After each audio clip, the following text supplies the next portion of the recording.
Добре дојдовте во процес. Периодот што измина беше исполнет со бурни настани во здравството, трагични. Смрт на родилка и незиното бебе во Гевгелија, смрт на девојче кое што не успеа да стигне до Скопје, во истата во Гевгелиската болница, смрт на уште една бремена жена на клиниката за гинекологија, обид за убиство на хирургот на дигестивна хирургија. Сите овие настани го отворија прашањето во каква состојба се наоѓа јавното здравство во моментот. Гости во процес се доктор Билјана Додеска, специјализант, представник на групата специјализанти, и доктор Дејан Ставрич, очен хирург и поранешен председател на синдикатот на клинички. Добре дојдовте. Доктор Ставрич, кој е виновен за ваквите состојби во здравството? Каде го лоцирате проблемот, генерално? Значи, пред да го посочиме виновникот, јас малце вашиот вовед би го растегнал, затоа што е прилично концизен, а во него се содржани проблемите на двете страни. Значи, не се само проблемите на лекарите и на медицинскиот персонал во болниците и во другите здравствени установи, туку апсолутно и проблемите на пациентите. Значи, сите овие случувања, овие реакции на пациентите, па и најдрастичното... Се рефлексија на нешто. Да, се рефлексија на едно длабоко незадоволство на пациентите и здравствените осигуреници од здравствената услуга што ја добиваат.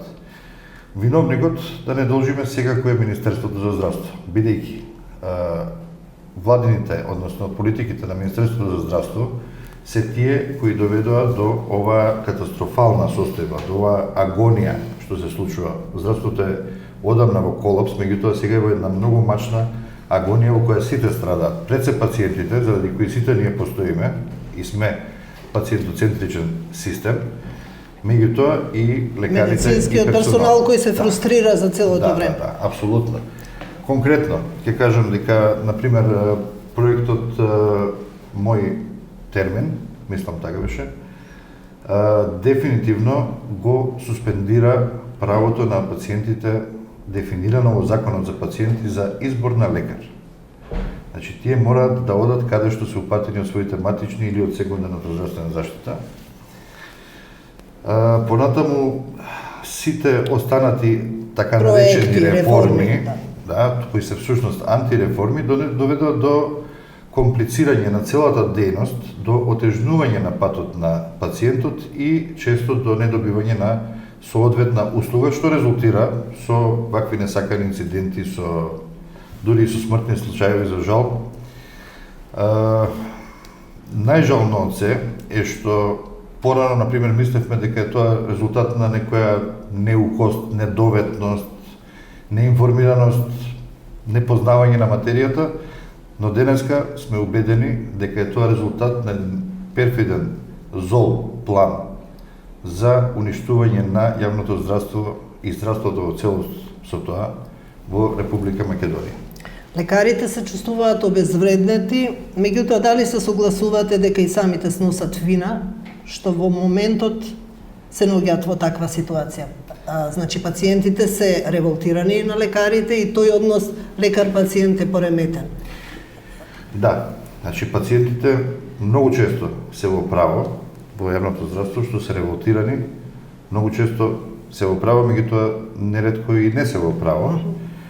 Во секој случај постои една тензија, една конфликтна состојба помеѓу двете страни, која не би смеело да екзистира. Имаа можност да си го искажат својот став многу пати. Имаа можност да ги упатат своите барања на одредена адреса.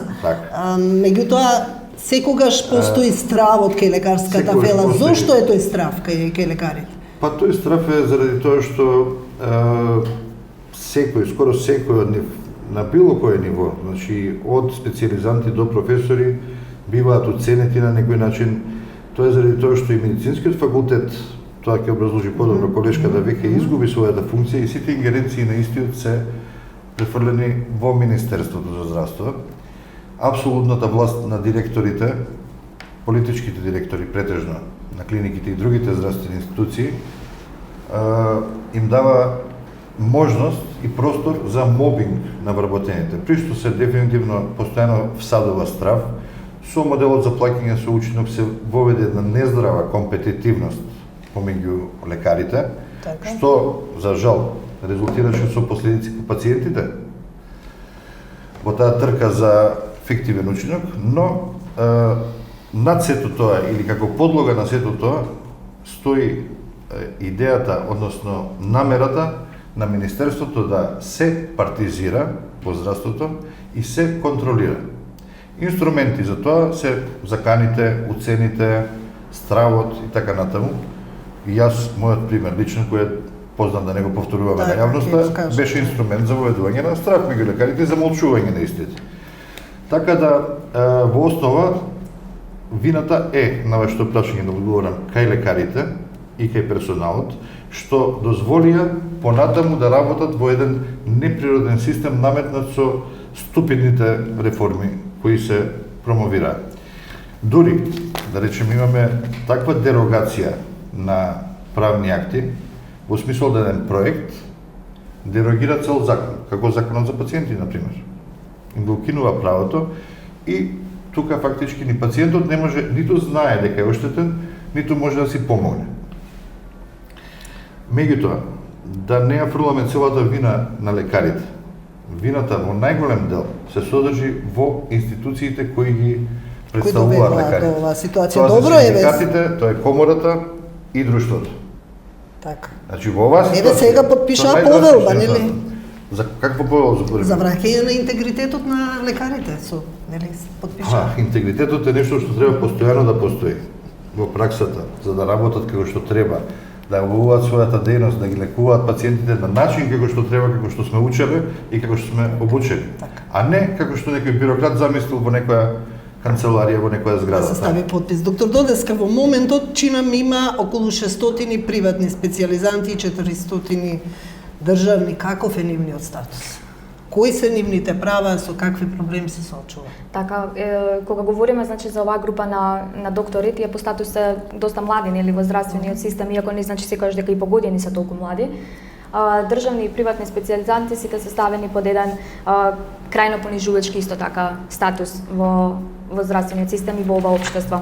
Зашто конкретно станува збори кога се јави тој револт кај нас, па и од тука се потегна цела иницијатива да се побуниме и да направиме нешто за нас кога веќе некој друг ни налага страшни услови за работа, нели, и ни кажува каде ни е местото, всушност не треба да ни биде местото толку долно во општеството, е Законот за здравствена заштита кој што се донесе во јануари месец 2015 година.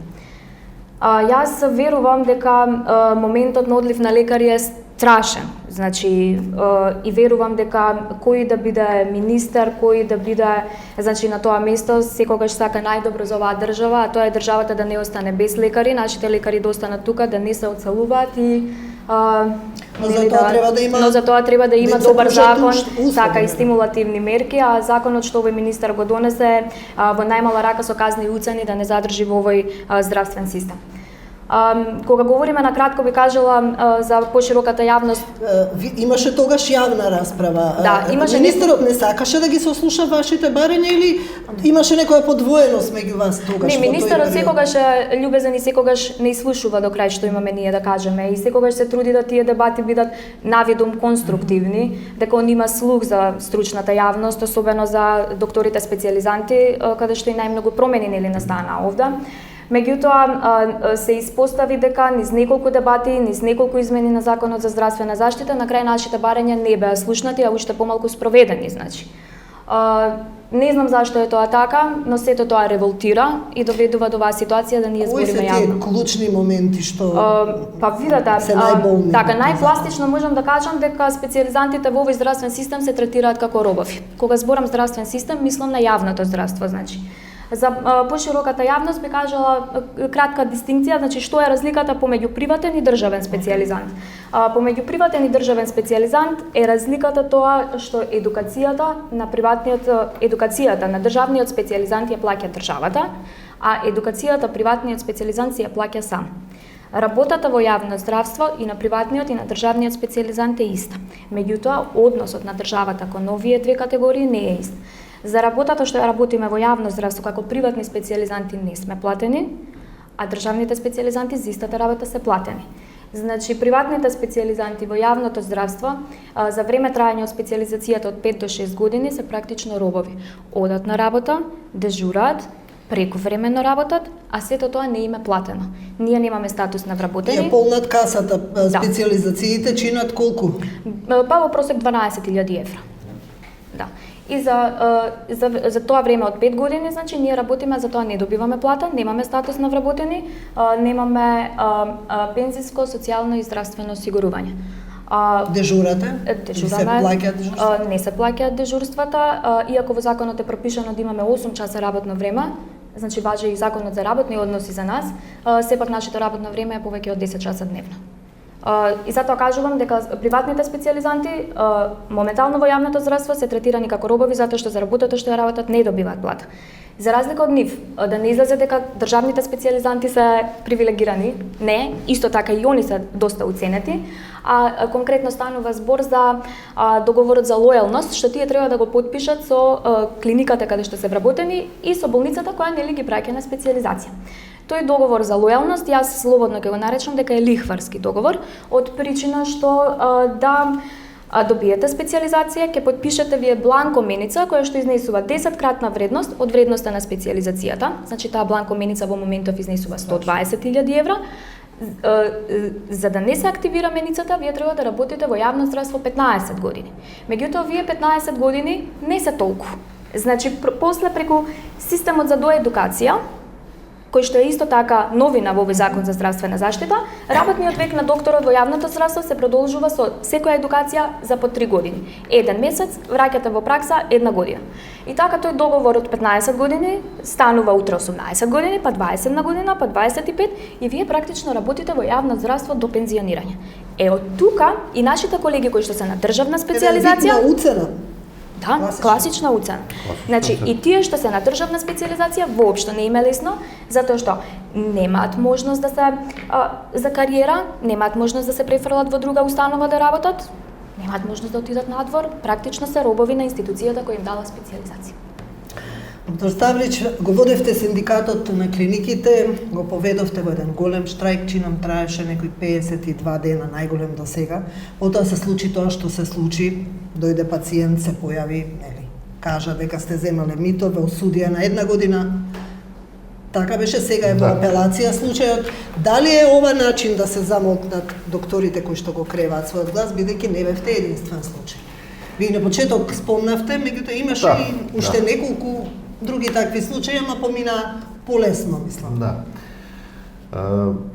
Конкретно мојот случај, таа полициско-судска местенка или монтажа, која е како таква квалификувана и од домашните стручњаци во правото, во моментот на случување, а и подоцна од меѓународни институции како што е Стейт департментот на Соединените американски држави и Европската унија,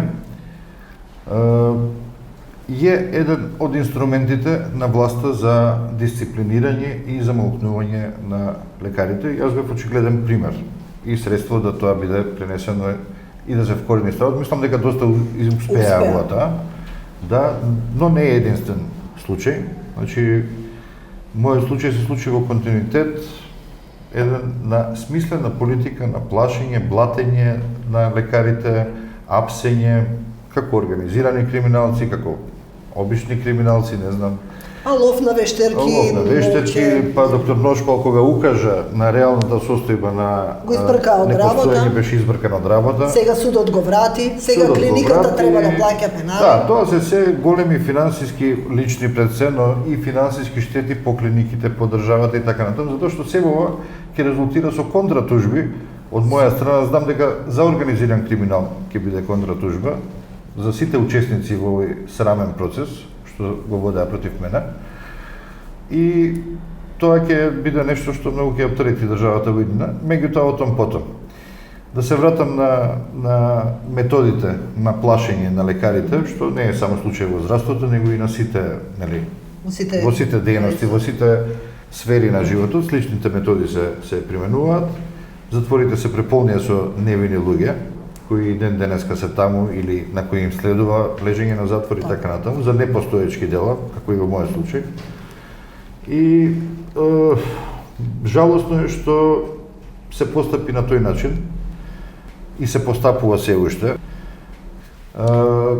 Наместо да ние на многу цивилизиран начин и пред штрајкот, значи укажувавме на недостатоците на моделите кои се промовираат, укажувавме на се ова што денеска се случува како последица, немаше слух за тоа и стапивме во штрајк. Ако се сеќавате, тој беше со рекорд, мислам дека светски рекорд на брзина на донесување на пресуда, беше запрен со судска пресуда за еден ден. И потоа на друг начин го отпочнавме. Кога го отпочнавме, траеше колку што траеше. За жал, со тој штрајк не се постигна многу. Повторно се вративме на некои основни минимални наши барања и се продолжи во провалијата во која денеска сме на дното во јавното здравство. Беа применети и други институционални методи, значи се формираше контрасиндикат, паралелен синдикат од страна на власта. Понатаму гранковиот синдикат беше вклучен на начин неадекватен, каде што не беше повикана страна воопшто во нашите барања и во самиот штрајк и се изведе на многу гнасен, да речем, и долен начин, што и не се очекува другачиот. Сега сте јавното здравство ве изгуби како стручњак, сега сте во приватното здравство. Како ќе го опишете здравството од оваа перспектива, до каде е цртката на термометарот сега? Па највисоко. И навистина ми е жал пред се за пациентите кои се приморани да бидат третирани во таков систем на јавно здравство, а исто толку и за колегите и за персоналот што се приморани да работат во такво јавно здравство. И би искористил прилика тука да ги повикам и едните и другите да сватат каде е проблемот. Проблемот е во оној што ги поврзува, во посредникот. А тоа е во случајот Министерството за здравство, кој е контролор на здравствената дејност и креатор на здравствените политики. Истите овие политики кои за овие 5-6 години го уназадија здравството на едно источно-афричко ниво. И меѓународните организации кои се најрелевантни, тоа се осигурителните организации, ја ставија Македонија на дното на листата на земји, каде што е пожелно човек да се разболи. Значи, не гледаат за своите осигуреници безбедност од пружената здравствена заштита во Македонија. Кога сме кај синдикатот, го спомнавме, вие сте членови на синдикатот или не сте? Не. Кој ги штити вашите права? Самите ние си ги штитиме нашите права, значи тоа е една иницијатива на спонтана дојда, група на специјализанти. Така, вие поднесовте, не кажавме, и Да. на петиција до министерот, што барате од него? Петиција, да. Значи, морам малку поназад да ги погледнеме работите, а тоа е дека и меѓу специјализантите има Подвоеност. да. Се одвоивте како група од АСМЛ, зошто се одвоивте? На почетокот, значи, ги имавме истите проблеми ги делиме. Ние сме сепак сите колеги, сите сме во овој здравствен систем и секако дека сакаме да ги решиме сите проблеми. На почетокот ставовите и барањата, значи, кон министерство ни беа исти и тука бевме заеднички исплутени и одеше целата работа. Да во еден момент почна и ставовите и барањата да ни се разликуваат и дојде момент кога решивме дека треба да се одвоиме. Јас немам ништо против да постојат и повеќе организации за специјализанти, а сето тоа да доведе до решавање на нашиот статус и нашите проблеми. И тоа е добро, не? И тоа е добро, да, меѓутоа не би говорела во отсуство, значи на другите ќе се задржам на нашата. Ние сме група на специјализанти, немаме формално здружение, иако потребата од ден на ден е се поголема за да оформиме здружение, меѓутоа за сега сме неформално како група на специјализанти, а во таа група на специјализанти моментално брои 400. Имаме поднесено петиција, значи, со 400 потписи, ставено на лист хартија барањата, кои што се доставени и адресирани до Министерот за здравство. Што барате? Накратко? Да, накратко да се реши статусот на приватните специјализанти. Бараме плата за специјализантите, бараме здравствено, пензиско и социјално осигурување. За државните специјализанти бараме договорот лихварскиот договор да биде договор за лојалност и годините на работа да бидат сразмерни, 1:1. Значи, ако специализацијата е 6 години, да се одработуваат додатни 6 години вклучени во тој договор за лојалност. Ако специализацијата чини 12.000 евра, на државата после тоа да се вратат 12.000 евра, доколку специализантот или докторот напушти претходно тие 6 години. Во другите барања, во Законот за здравствена заштита имаме внесено 24 часовни дежурства 4 пати во месецот. Тие не се сега за сега платени, а не сакам ни да зборам ни дека немаат услови да се одвиваат 24 часовни дежурства. Значи, за време од 24 часа треба ние да јадеме 3 пати таму. Треба да дојдеме на работа и да си одиме. Сето тоа е неплатено. Условите во кои ние таму работиме како специјализанти исто така се на незавидно ниво. Немаме соби за пресоблекување, немаме гардероби, немаме шкафчиња. А сносите одговорност ако се случи нешто? Како Да, и целокупниот персонал? После втора година или трета, после полагање на тој интермедиерен испит, за кој што сме исто така против, што е воведен во Законот за здравствена заштита, ние ќе бидеме на листата на мој термин. Значи, ќе имаме пациенти на мој термин.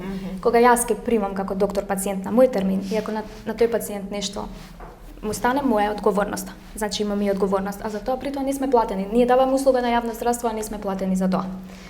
Значи, бараме плаќање на тие 24 часовни дежурства и минимум услови да тие се одвиваат. Ако ви кажам, не знам дали ќе ми поверуваат луѓето, ако ви кажам дека на дежурства во соба за специјализанти на еден кревет, наредени како сардини спијат 5 луѓе, нема да ми веруваат. Меѓутоа, тоа се случува. И тоа е реалност. Немаме компјутери, на еден компјутер работат 5 специјализанти и вие знаете колку е нашата работа фреквентна, имаме секојдневно исписи, пријеми на пациенти, значи немаме услови на едно столче седиме 20 специјализанти.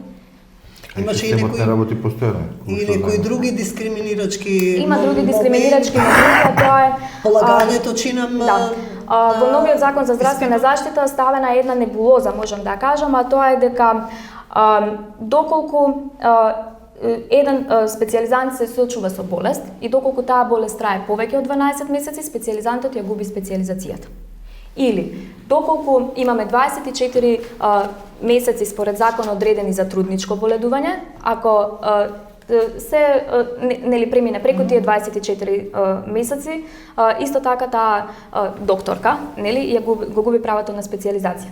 И сега тука се доведува момент да мене некој како жена ми го планира семејството. Значи, во период кога имаме кампања за трето дете, не можете да ми ограничите 24 месеци трудничко боледување. Ако имаме од пракса, ќе ме разбере и колегата Ставрич, ако имаме две едно по друго бременности кои што се патолошки, ги надминуваат тие 24 месеци. Значи сме обесправени, дискриминирани сме во поглед на болеста, не може да се контролира. Не може да ми се контролира ни семејството, тоа не е ни етички, ни морално. Тука се повредени основни човекови права.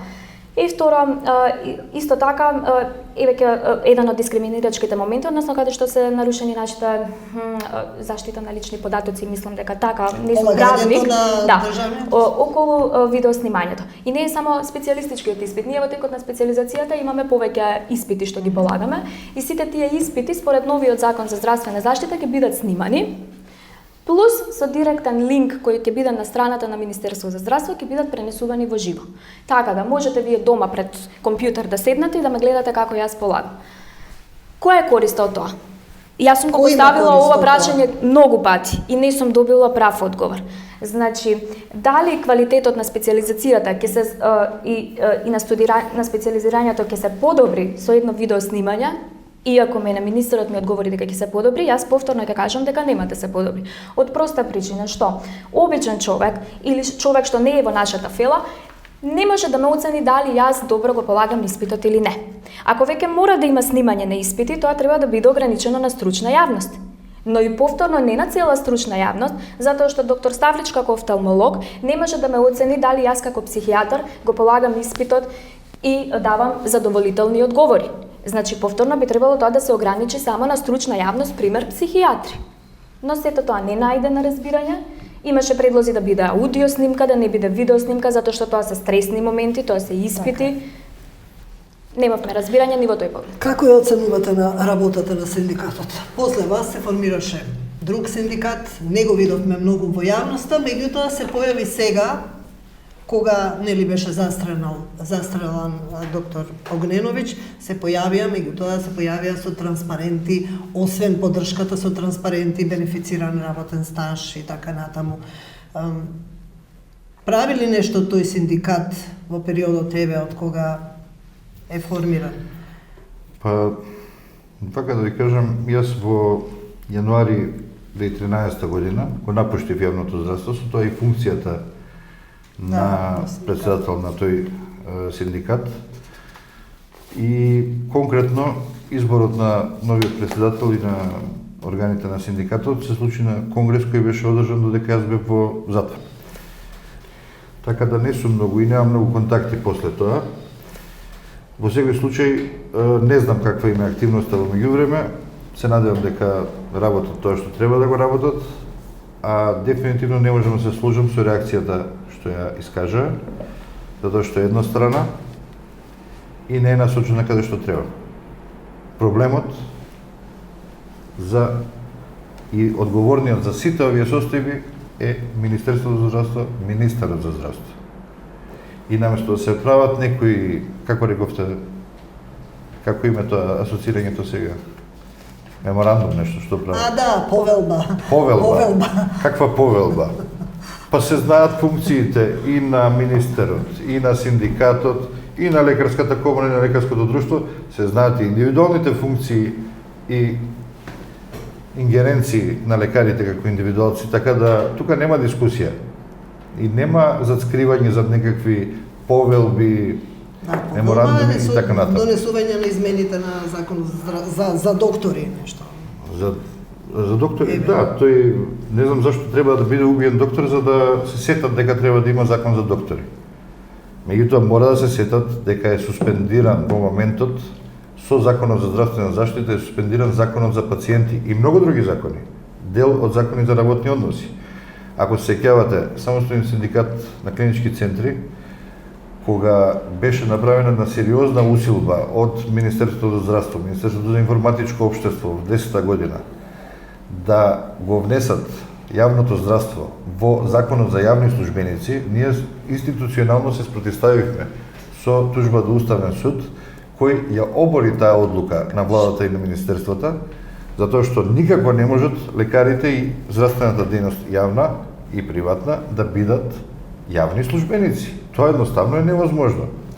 Меѓутоа, уште посуптилно се одмаздија со правењето на законот за здравствена заштита и со сите негови измени во овој мандат во последните 5 години, со кој дефинитивно се воведе една бирократска диктатура врз дејноста, јавна здравствена дејност, и со кој се воспоставува една целосна контрола, едно суспендирање и на стручните носителите на дејност, на лекарите, и на нивните организации, како ЕСНАВСКИ, како Комората, и суспендирање на медицинскиот факултет, што еве го гледаме како последица што им се случува на специјализантите.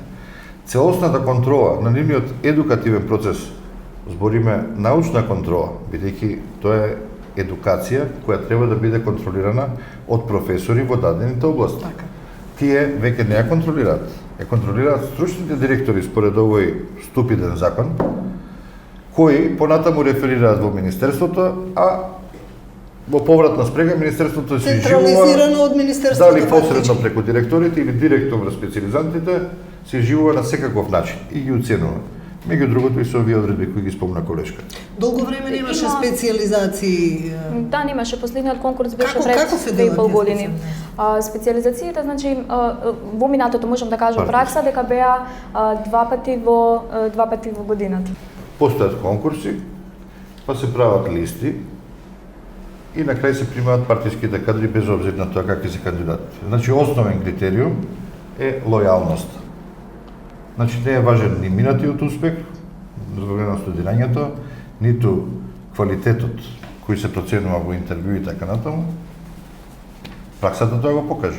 Значи, без обзир на формата што се пласира, конкурси, скапо платени во вестници, во медиуми и така натаму, и тие интервјуа, без обзир на ранглистите, знае некој влага. Значи, партиските влијанија се во сите пори на здравствениот систем, директорите се или уценети, или се врзани партиски, или деца им се вработени, или деца им се на специализации и така натаму, мислам, од она што го гледаме секојдневно. Дека со последните измени на Законот за здравствена заштита, Министерството ја руши автономијата на факултетот, а при тоа нема соодветна реакција, нели во моментов, укажува и фактот дека по 6 години специализација, од кои ние учиме секојдневно од нашите професори на нашиот медицински факултет, во законската рамка нова е ставено дека одреден специјализант за да добие лиценца за специјализација треба да оди на 3 месеци во обука во ЕЦД земјата. Задолжително? Да, задолжително и како услов да добие лиценца за специјалисти за работа како специјалист во Македонија. И сега се поставува прашањето. Ако ние учиме во Македонија, ако учиме на нашиот медицински факултет, тогаш кој е тој поголем авторитет од надвор да ни каже дека ние можеме да работиме во нашиот здравствен систем? Испаѓа дека ние немаме тука професори или дека професорите не се директно повикани да го оценат нашето знаење и тоа не се... Ме подсетивте да го прашам, доктор Ставрич, во делот на лекарите што доаѓаат тука да оперираат на недела дена, да вршат некакви обуки, не знам, тој проект на Министерство за здравство. Има ли чарова здравство од тоа? Доаѓа на кожна клиника лекар, останува една недела и што од тоа? Со една недела може ли нешто да се научи, да се покаже, да се влијае? Да бидам искрен, не сум во целост запознаен со таа, комплетно не сум запознаен со активноста, делимично сум запознаен во мојата област и во некои други области.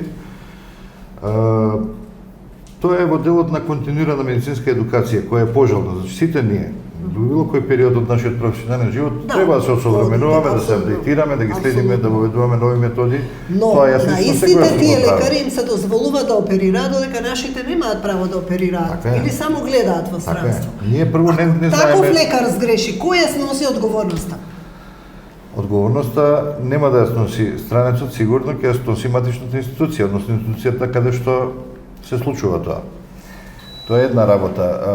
Меѓутоа поважно од тоа мислам дека е што не знаеме кои се доаѓа тука и зашто. Имавме еден членок од професор Пановски објавен во меѓународен релевантен часопис за една многу немила случка, не би сакал да повторувам сега тука. Која? Меѓутоа има и други такви примери. Конкретно во мојата област, јас бев во 11-12 година и делот, не, 12, заклучно со 12 година едукатор за факохирургија во Република Македонија, во клиничките болници во Тетово, Штип и Битола.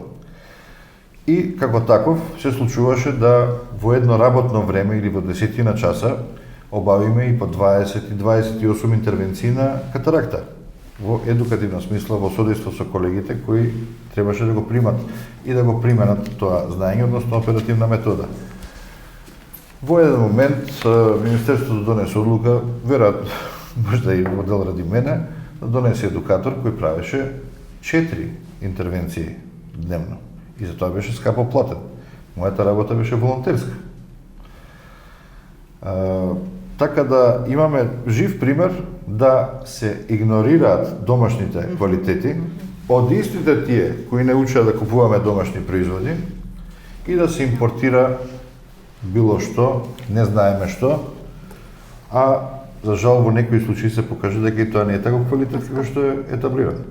Во насока нова сакам само да се надоврзам, што и да во прилог на тоа дека автономијата на нашиот факултет исто така нарушена и моментот со стручната литература, која за прв пат се става во законска рамка и Министерството за здравство кажува од која литература треба да се учи за време на специјализација. И тоа е странска стручна литература и таа е обавезна, за разлика од тоа што литературата од нашите професори е ставена како изборна. Исто и тука од една страна ние сега ги принудуваме професорите да пишуваат научни трудови и да ги објавуваат во списание со импакт фактор, а од друга страна кажуваме дека нивната литература треба да биде изборна затоа што сепак странската е секогаш подобра од нивната. И тоа е еден момент кој се занемарува и мене ми е многу жал што професорите не проговорат гласно за овој проблем. Сепак професорите се тие што треба да ни кажат од која литература да учиме, а не Министерството за здравство. Апсолутно. Како да се спречи одливот на кадар, особено на млади лекари, кој што е многу интензивен во последно време? Двајцата? Како да се спречи? Лекарите кои што масовно се иселуваат сме токму ние, младите лекари и специјализанти, кои не можеме да ги издржиме овие сурови услови за специјализирање, робовски, нели? Да не речам или да речам. Ако сакаме да ги задржиме докторите во овој здравствен систем, треба да се донесе закон за здравствена заштита или закон за докторска дејност, каде и да спаѓаат нели нашите проблеми, односно обврски. Тие треба да бидат стимулативни за ние да останеме тука. И нашиот статус во овој општество треба драстично да се подобри. Само така ние ќе останеме во овој здравствен систем. Се додека сме понижувани, уценувани и казнувани, тоа само допринесува до одливот на лекари се зголем. Што ќе се случи ако вака продолжат работите? Свашта, секи се случи. Секакви случаи ќе има. Како вие немили на кои сме сведоци последнија недела-две. Одговорам на претходното прашање за одливот. Одливот е исто така последица на дадената ситуација во која треба да се работи како лекар или во која треба да се едуцира, да стане специјалист и така натаму. Одливот е огромен. Ја не знам точно бројка колку лекари. Никој не знае точната бројка, Не официјално се збори околу 600, да. Секој што може да замине во странство или во приватна пракса заминува. Тој податок Но, може да го за добиете жал, од не може лекарска сите комора. да заминат. И решението е во сосема нов закон за здравствена заштита. Реален, не бирократски, не тирански, како што имаме, затоа што тој закон е пред се во штета на пациентите, секундарно и на праксата, или посредно, ако сакате. За жал, она против што станавме една од работите во штрајкот, основните мотиви беше и укинувањето, не модифицирање. Потаму во преговорите омекнавме па се сложивме на модифицирање и тоа незначително на моделот за плаќање по учинок. Ние уште тогаш упозорававме дека моделот е квантитативен. Не само ние, не само сите специјалисти од Република Македонија, туку и странци, експерти во областа кои преку Health Grouper беа донесени на конференција, исто Таму да го беше и потврдија. министерот, меѓутоа слушна и беше виде. кратко веројатно, па или не разбра, или не сакаше да разбере. Како и да е, ништо од тоа не прифати. Меѓутоа, ние тогаш укажавме дека квантитативниот модел ќе доведе до една болна, нездрава компетитивност, до непроценување на собствените можности во желба за постигнување на подобар учинок.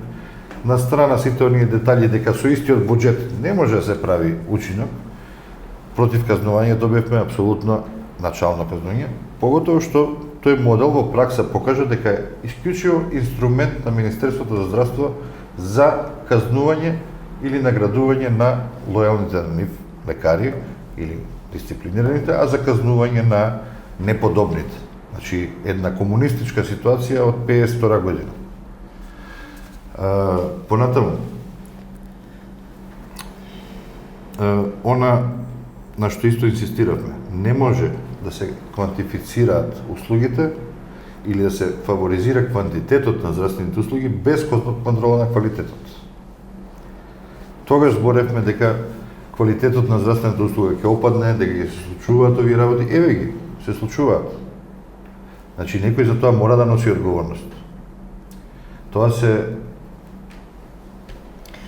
Многу сериозни. животи, здравје на луѓето пред се, а понатаму и многу пари. Како да останат во Македонија? Значи, треба да им дадете услови на луѓето, соодветни, пред се за пациентите, а и за оние кои им ја даваат таа здравствена услуга. Треба да им се возможат технички услови, ние немаме ни хумани услови во јавното Човечки здравство. услови за работа. И второ, треба да бидат наградени. И јас ќе ви кажам, затоа што тие калкулации ги правевме, да им се удвојат платите на сите лекари во Македонија, не изнесува сумата колку што изнесува износот за изработка на рекламите за Министерството за здравство. Не за емитувањето, тоа е додатен трошок. Само за изработка. Еден ден, се надевам наскоро, кога тоа ќе биде транспарентно и достапно на јавноста, ќе видиме сите за какви суми се работи. Добро, еве, министерот се обиде да увезе специјалисти од Србија, распиша конкурс, ама не се појави ниту еден, и тоа со посебни услови да дојдат во Македонија, не се појави ниту еден, не му успеа тој проект. Јас ќе бев многу позадоволна да се појавеше тука и министерот, ќе имаше една конструктивна дебата, меѓутоа тие нашите покани ги одбиваат редовно. Јас ви благодарам што бевте гости во процес. Благодариме.